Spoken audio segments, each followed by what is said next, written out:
Hello, ACPS staff, and welcome to a short video tutorial on using Adobe Express. In this video today, we're going to talk about a tool they have called Quick Actions. As the name implies, it is something you can accomplish quickly in the Adobe Express platform rather than creating an entire project.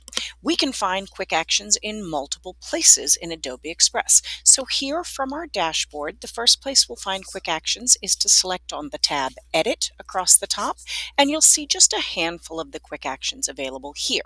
Some of them are very self-explanatory. You see the name of the quick action and you immediately know what it's going to accomplish. For example, remove background tells you that you can easily remove the background from a picture.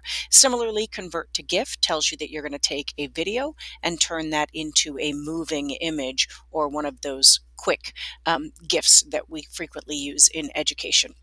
So let's jump into one of these and see the process. So I'm going to select on Remove Background, and it immediately takes me to a page that just tells me I need to upload an image. So I'm going to select, and I'm going to grab a picture that I have here of me.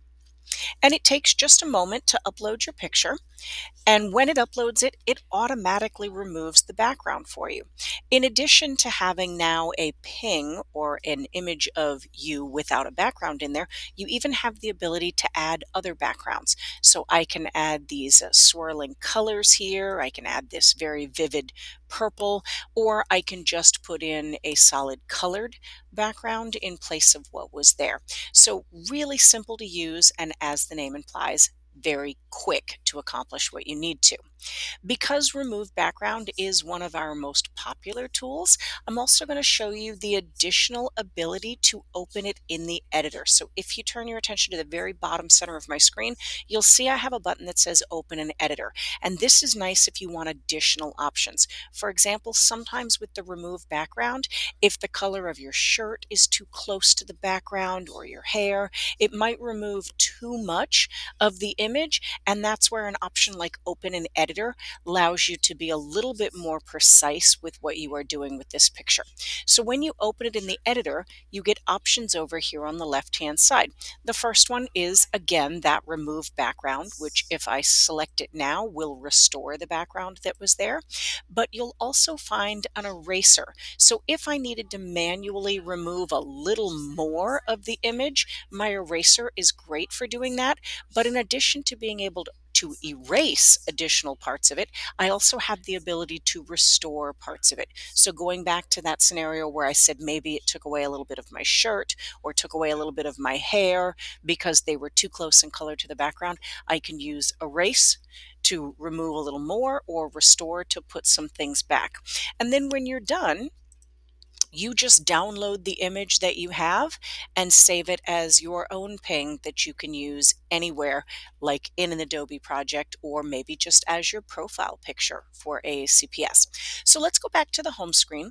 I mentioned you can find those quick actions in multiple places. So we talked about accessing those quick actions from the Edit tab here on the dashboard, but another way that you can access them is from the Getting Started option. So if you turn your attention to the upper left of my screen, you'll see this small plus sign here, and when you select it, it allows you to get started with a new project, but you can also choose the tab Quick Actions to get started with one of those. This is where you'll actually find all of the different quick actions.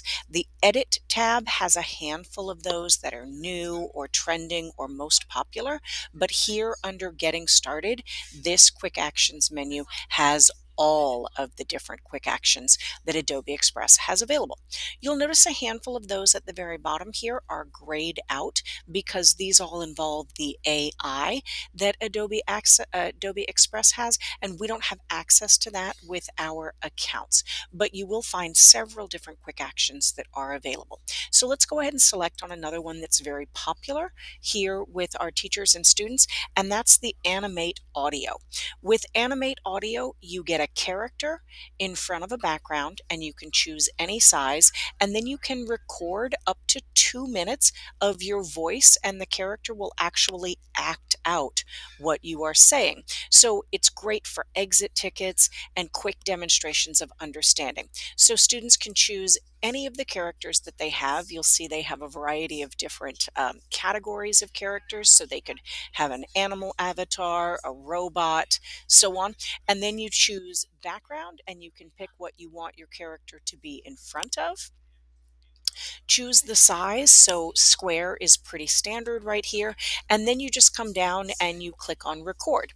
There is one additional option underneath of the record button that says enhance speech, and if you hover over the question mark, it tells you that it makes the voice recording sound as if they were done in a professional studio. This is great if you've got a classroom full of students that are all doing these voice recordings, because it'll help remove some of that background noise when other students in the class might be talking or recording theirs as well. So I'm going to turn on enhance speech and then I'm going to click record. It's going to give me a quick little countdown. I gotta allow access so I can hear the countdown tone, and now it's recording my audio. Again, I can do up to 2 minutes of this audio, and when I'm done, I click done. It takes just a moment to process that audio and add it to my character. And as I said, he will actually animate as though he is speaking with my voice. Now that it's finished processing, I can click to play.